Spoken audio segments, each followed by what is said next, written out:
from MCpodcast, aka Metaculture.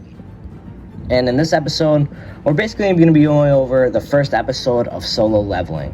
And the only thing I can complain about this is it wasn't a 40-minute episode. It was 20 minutes.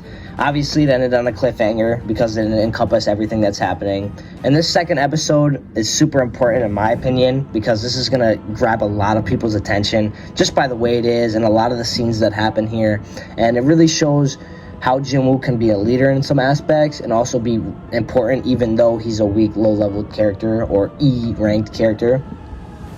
But other than that, besides the length, I have nothing to complain about. The animation was just as good as the trailer. I'm super surprised that usually the trailer is kind of brought up to another level just to get people's attention, just to make sure people know that this is going to be a good show with good animation.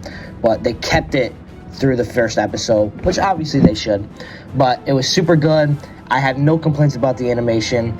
Super cool. And honestly, they did a good job about introducing a lot of the characters that are going to be important later on in the series.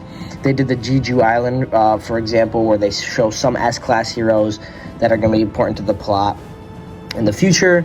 And not only that, they showed how they fight and some of their abilities. They only scraped the surface, so don't be, oh, they look weak, they look the same as the E-class heroes. But trust me, that was just the surface. They're just introducing the characters. They're not really showing off their powers in a sense.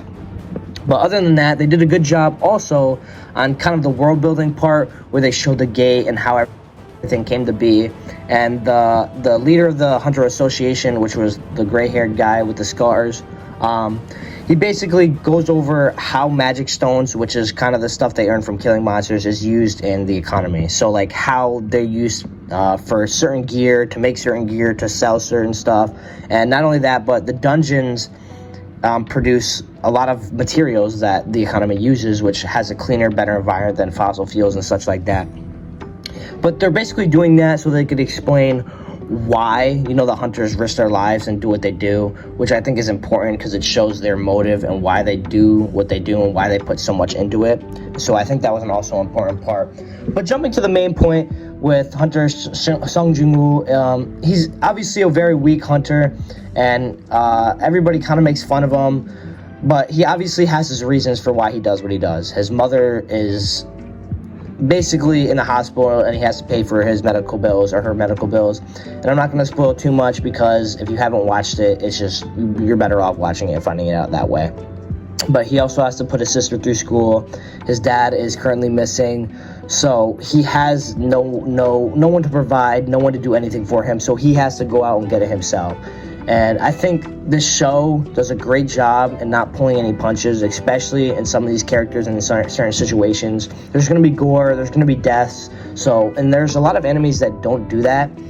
And I think this is a good representation of how they can do it well without making it too much, which the first episode did a good job on, which I'm not going to spoil too much.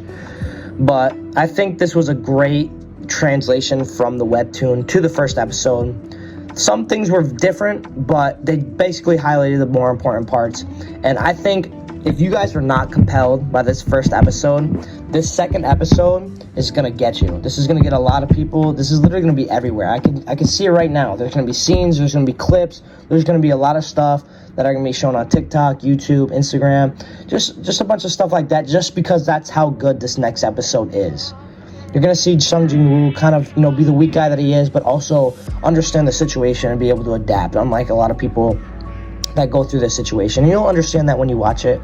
But if this first one didn't get you, just get ready for this second one, because I'm not going to spoil anything. It's just going to be amazing, okay? This second episode is going to grab so many people's attention, and this is going to be the main source of why people watch this show and why people are so excited. So I'm super excited for this series coming out. It's going to be 24, 25 episode anime. But you guys, I promise you, get ready. It's going to be an amazing ride, and I'm ready for it. This is MCpodcast. Doses.